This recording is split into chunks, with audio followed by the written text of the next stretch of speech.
Hi everyone, welcome back to my channel. ಇವತ್ತು ಹುರುಳಿಕಾಳಿಂದ ರಸಮ್ ಮಾಡೋದು ಹೇಗೆ ಅಂತ ತೋರಿಸ್ಕೊಡ್ತೀನಿ. ತುಂಬ ಟೇಸ್ಟಿಯಾಗಿ ತುಂಬ ರುಚಿಕರವಾಗಿರುತ್ತೆ, ಹಾಗೆ ತುಂಬ ಬೇಗನೆ ಆಗುವಂಥ ರಸಮ್ ಇದು. ಮೊದಲಿಗೆ ನಾನಿಲ್ಲಿ ಸ್ವಲ್ಪ ಹುರುಳಿಕಾಳನ್ನು ತಗೊಳ್ತಾ ಇದ್ದೇನೆ. ಹಾಗೆ ಇದನ್ನು 2 ಸಲ ವಾಶ್ ಮಾಡಿ ಹಾಗೆ ಸ್ವಲ್ಪ ನೀರು ಹಾಕಿ ನೆನೆಸಿಡ್ತಾ ಇದ್ದೇನೆ. ನೀವು ಓವರ್ ನೈಟ್ ಕೂಡ ನೆನೆಸಿಡ್ಬೋದು. ನಾನು ಇವತ್ತು ಓವರ್ ನೈಟು ನೆನೆಸಿಡ್ತಾ ಇದ್ದೇನೆ.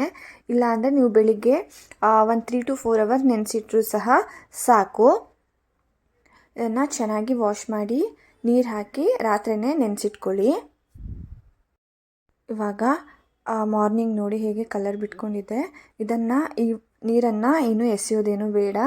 ಹಾಗೆ ಕುಕ್ಕರಿಗೆ ಹಾಕಿಬಿಟ್ಟು ಮತ್ತೆ ಒಂದು ಸ್ವಲ್ಪ ನೀರನ್ನು ಹಾಕಿಬಿಟ್ಟು 5 ರಿಂದ 6 ವಿಸಿಲ್ನ ತೆಗಿಬೇಕು. ಆಗ ತುಂಬ ಸಾಫ್ಟ್ ಆಗಿರುತ್ತೆ.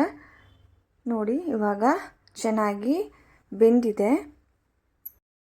ಇದನ್ನು ಸೋಸಿಟ್ಕೊಳ್ಳಿ. ಈ ಹುರುಳಿಕಾಳನ್ನು ಎಸೆಬೇಡಿ. ಸ್ವಲ್ಪ ಇವಾಗ ರಸಮ್ಗೆ ಯೂಸ್ ಮಾಡ್ಕೊಳ್ತೀನಿ. ಹಾಗೆ ಸ್ವಲ್ಪ ಪಲ್ಯ ಮಾಡ್ಬೋದು, ಇಲ್ಲ ಅದರಿಂದ ಚಪಾತಿ ಸಹ ಮಾಡಬಹುದು.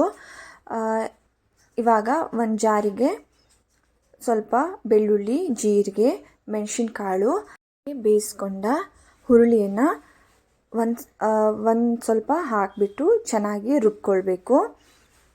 ನಾನಿಲ್ಲಿ 2 ಸೌಟ್ ಹಾಕಿದ್ದೇನೆ.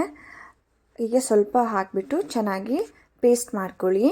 ಪೇಸ್ಟನ್ನ ಸೈಡ್ಗೆ ಇಟ್ಕೊಳ್ಳಿ. ಇವಾಗ ಒಂದು ಪಾತ್ರೆಗೆ ಒಂದು ಸ್ವಲ್ಪ ಎಣ್ಣೆನ ಹಾಕಿಬಿಟ್ಟು ಅದಕ್ಕೆ ಬೆಳ್ಳುಳ್ಳಿನ ಹಾಕ್ಕೊಳ್ತಾ ಇದ್ದೀನಿ. ಬೆಳ್ಳುಳ್ಳಿ ಸ್ವಲ್ಪ ಫ್ರೈ ಆಗಲಿ.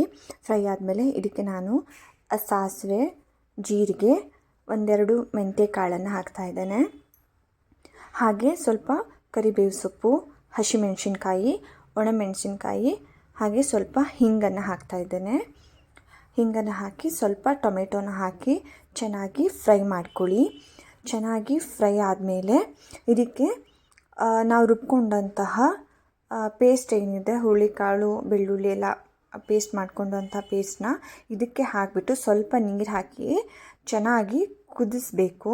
ಅದು ಚೆನ್ನಾಗಿ ಕುದಿ ಬಂದಮೇಲೆ ಇಲ್ಲಿ ಪೇಸ್ಟ್ ತುಂಬ ದಪ್ಪ ಆಗಿದ್ದರೆ ಇನ್ನೂ ಸ್ವಲ್ಪ ನೀರು ಹಾಕ್ಕೊಳ್ಳಿ. ನೀರು ಹಾಕಿ ಚೆನ್ನಾಗಿ ಮಿಕ್ಸ್ ಮಾಡಿ ಇದನ್ನು ಚೆನ್ನಾಗಿ ಕುದಿಸಬೇಕು. ಚೆನ್ನಾಗಿ ಕುದಿ ಬಂದಮೇಲೆ ಇದಕ್ಕೆ ಹುಣಸೆಕಾಯ್ದು ರಸನ ಹಾಕಬೇಕು. ನಾನಿಲ್ಲಿ ಹುಣಸೆಕಾಯಿನ ಬಿಸಿ ನೀರಿಗೆ ಸ್ವಲ್ಪ ಹಾಕಿ ನೆನೆಸಿಟ್ಟಿದ್ದೆ, ಅದರ ರಸನ ಹಾಕ್ತಾ ಇದ್ದೇನೆ. ಇದು ಒಂದು ಕುದಿ ಬರಲಿ. ಕುದಿ ಬಂದಮೇಲೆ ಇದಕ್ಕೆ ಸ್ವಲ್ಪ ಅರಿಶಿಣ ಪುಡಿನ ಹಾಕ್ತಾಯಿದ್ದೀನಿ. ಇವಾಗ ಹುರುಳಿಕಾಳು ರಸನ ಏನು ಸೋಸಿಟ್ಕೊಂಡಿದ್ದೀವಿ ಅದಷ್ಟನ್ನು ಹಾಕ್ತಾಯಿದ್ದೇನೆ. ಹಾಗೆ ರುಚಿಗೆ ತಕ್ಕಷ್ಟು ಉಪ್ಪನ್ನು ನಾನು ಹಾಕ್ತಾಯಿದ್ದೇನೆ. ಉಪ್ಪನ್ನು ಹಾಕಿ ಚೆನ್ನಾಗಿ ಕುದಿ ಬರಲಿ. ಚೆನ್ನಾಗಿ ಕುದಿಸಬೇಕು. ಇದು ತುಂಬ ನಿಮಗೆ ದಪ್ಪ ಆಯಿತು ಅಂದರೆ ನೀವು ಸ್ವಲ್ಪ ನೀರನ್ನು ಸಹ ಮಿಕ್ಸ್ ಮಾಡ್ಕೋಬಹುದು. ನಾನು ಇದನ್ನು ಕುದಿಯೋಕ್ಕೆ ಇಡ್ತಾ ಇದ್ದೇನೆ. ಒಂದು ಪ್ಲೇಟನ್ನು ಮುಚ್ಚಿಟ್ಟು ನಾನು ಕುದಿಸ್ತಾ ಇದ್ದೀನಿ. ಇವಾಗ ಚೆನ್ನಾಗಿ ಕುದಿ ಬಂದಿದೆ.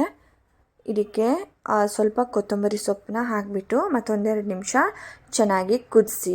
ಇದು ಎಷ್ಟು ಕುದಿ ಬರ್ಸ್ತೀವೋ ಅಷ್ಟು ಟೇಸ್ಟಿಯಾಗಿರುತ್ತೆ. ನೀವು ಇದಕ್ಕೆ ಮೆಣಸಿನ್ಕಾಯಿನ ಸಹ ಸ್ಕಿಪ್ ಮಾಡ್ಬೋದು. ಫುಲ್ ಮೆಣಸಿನ ಕಾಳನ್ನೇ ನೀವು ಹಾಕಬಹುದು. ಇವಾಗ ಹುರುಳಿಕಾಳು ಸಾರು ರೆಡಿಯಾಗಿದೆ. ನೀವು ಸಹ ಒಂದು ಸಲ ಖಂಡಿತ ಟ್ರೈ ಮಾಡಿ ಬಂದು ಕಮೆಂಟ್ಸ್ ಮಾಡಿ. Thank you for watching. Please subscribe to my channel. Thank you.